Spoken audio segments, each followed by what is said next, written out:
What if the secret to becoming a great leader lies in your ability to negotiate effectively?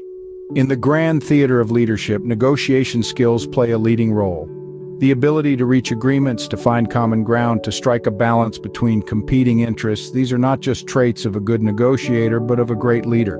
And it's not just about possessing these skills, but about using them to build collaborative relationships that stand the test of time. Now let's delve a bit deeper into the concept of win-win agreements. It's not just a catchy buzzword, it's the heart of effective negotiation. It's about finding a solution that doesn't just satisfy your needs, but also those of the other party.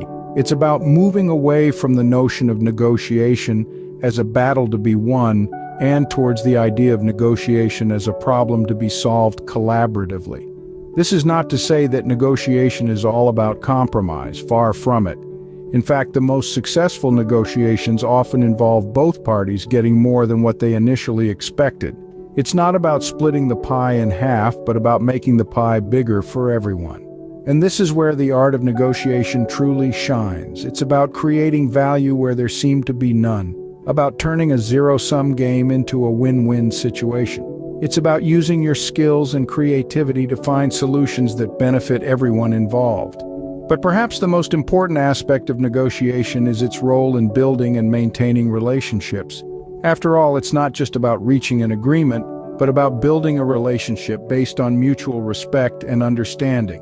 It's about creating a foundation of trust that allows for future negotiations to be even more successful. And this is what sets great leaders apart. They don't just negotiate to win, they negotiate to build. They build agreements, they build relationships, they build bridges where there were previously only walls. So, next time you find yourself in a negotiation, remember this. It's not just about winning, it's about finding a solution that benefits everyone involved, because at the end of the day, a great leader doesn't just win negotiations, they create solutions that benefit everyone. Now, let's examine a real-life example of successful negotiation from history. Ever heard of the Cuban Missile Crisis? It was October of 1962, at the height of the Cold War, when an American spy plane discovered Soviet nuclear missiles being installed in Cuba, just 90 miles off the coast of Florida. The world held its breath as the two superpowers, the United States and the Soviet Union, stood on the brink of nuclear war. President John F. Kennedy and his advisors were faced with a decision: to launch a preemptive strike or to negotiate. They chose the latter path, opening a back-channel line of communication with Soviet Premier Nikita Khrushchev. Here's where the art of negotiation comes into play. The U.S. offered to publicly promise not to invade Cuba if the Soviets would dismantle their missile bases on the island. In a secret deal, the U.S. also agreed to remove their own missiles from Turkey. The stakes were high, but both sides understood the importance of compromise. The Americans demonstrated a key negotiation tactic, making the first offer, which set the terms of the discussion.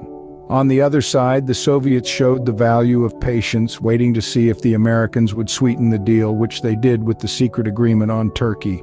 Communication was key throughout this tense period. Both leaders used letters, indirect messages, and intermediaries to convey their positions, avoiding direct confrontation that could escalate tensions. They also understood the importance of saving face, allowing each other to claim victory to their respective nations while achieving a mutually beneficial outcome. In the end, the crisis was resolved not on the battlefield, but at the negotiation table. It's a powerful reminder of how effective negotiation can divert disaster, build relationships, and lead to win-win solutions. In the face of imminent disaster, it was effective negotiation that saved the day. Now that's the power of negotiation. Let's jump from the political arena to the business world. How did Microsoft manage to acquire LinkedIn? In the mid-2010s, a game-changing negotiation unfolded in the tech industry. Microsoft, a tech titan, sought to acquire LinkedIn, a rapidly growing social network for professionals. This wasn't just a simple purchase, it was a high-stakes negotiation that would shape the future of the tech industry. Microsoft's approach was strategic. They understood that negotiation isn't a battlefield, but a process of understanding and meeting the other party's needs. Microsoft knew that LinkedIn, despite its growth, was facing challenges. They needed a partner with deep pockets and a shared vision.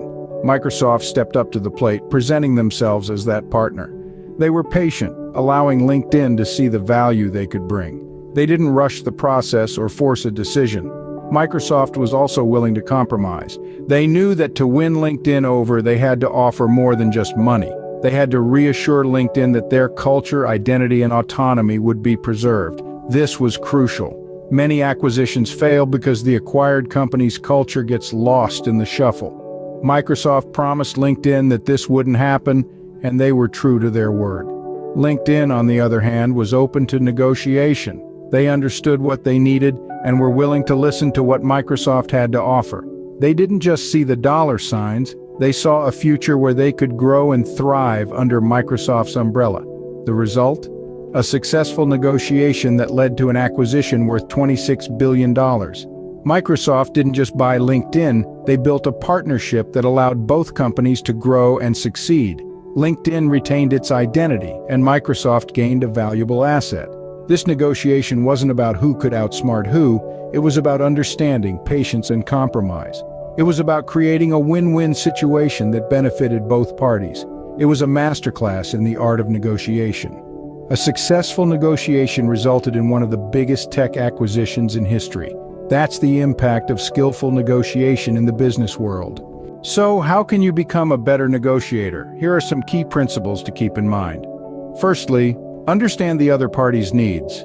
The essence of negotiation isn't just about getting what you want, but also ensuring the other party feels satisfied with the outcome. Dive deep into their perspective, ask questions, and listen attentively. You want to comprehend not just what they want, but why they want it. This understanding can provide valuable insights that can lead to creative solutions satisfying both parties. Secondly, patience is more than just a virtue in negotiation, it's a strategic tool.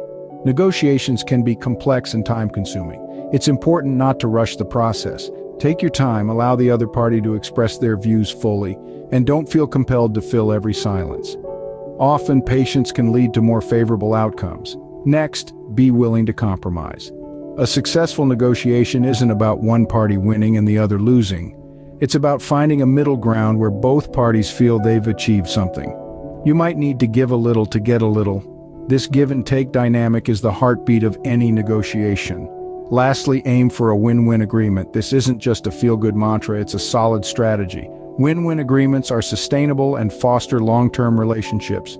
They ensure both parties walk away feeling victorious, thereby increasing the chances of future successful collaborations. Remember, today's opponent could be tomorrow's ally. Now, these principles are not a magic formula that will guarantee success in every negotiation. They are guidelines designed to shape your thinking and approach. The art of negotiation requires practice, experience, and a willingness to learn from every encounter. Master these principles, and you're well on your way to becoming a skilled negotiator. Leadership and negotiation go hand in hand, but why is this duo so crucial? Well, let's dive right in. When we think about leadership, we often imagine someone standing at the helm of a ship, guiding it through stormy seas. But what we sometimes fail to acknowledge is that a leader isn't just a navigator, they are also a negotiator, constantly engaged in the process of finding common ground, building bridges, and forging alliances. Let's consider decision-making, a key aspect of leadership. Leaders are frequently faced with tough decisions that can impact the whole team or even the entire organization. Here's where negotiation steps in. It's not just about making a decision, but about communicating it effectively. Not just dictating, but discussing. It's about finding a solution that everyone can agree on, a solution that is a win for all parties involved. Now let's move on to conflict resolution, another critical area where negotiation skills come into play. Conflicts are inevitable in any group or organization. They can be roadblocks, slowing down progress, or worse, derailing projects. Effective negotiation can help leaders navigate these conflicts, turning them from obstacles into opportunities for growth and learning. With negotiation, a leader can mediate differences and bring about a resolution that satisfies all parties, fostering a harmonious working environment. Finally, we come to the crux of the matter: building collaborative relationships. Leadership is not about ruling with an iron fist, it's about fostering collaboration, about creating an environment where everyone feels heard and valued. Negotiation is the tool that makes this possible. It's through negotiation that a leader can understand the needs and concerns of their team, can build trust, and can create a culture of collaboration and mutual respect. So remember, to be a great leader, you must also be a great negotiator. The art of negotiation can turn conflicts into opportunities and adversaries into allies.